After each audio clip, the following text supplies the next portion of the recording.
האם לא קשה ללמוד אנגלית עם הזדקנות וכאשר המוח שלך נהיה פחות גמיש? עכשיו, שימו לב, כיוון שאתם מבוגרים יותר, אנו מציגים בפניכם שיטה טובה יותר. שיטה זו ללמוד לא הייתה נתפסת לפני 10 שנים. כולנו יודעים את היתרונות של ללמוד אנגלית.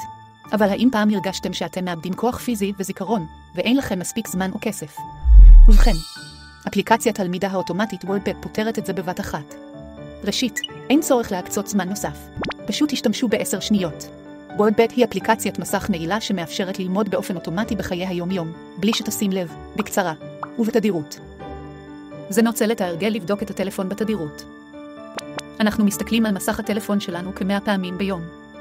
כאשר אתם צופים ביוטיוב, בודקים את השעה או שולחים הודעות, WordBet מציגה באופן אוטומטי מילה או משפט על הטלפון שלכם.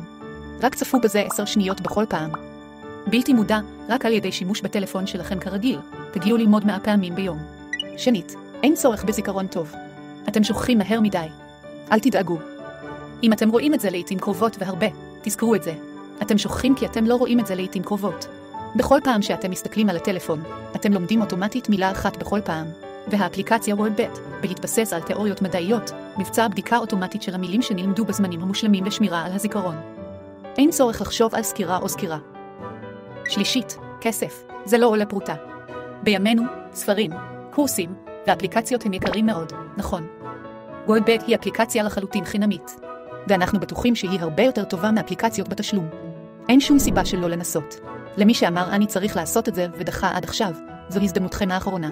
התחלה עכשיו יכולה להביא שינוי גדול באמת בחייך.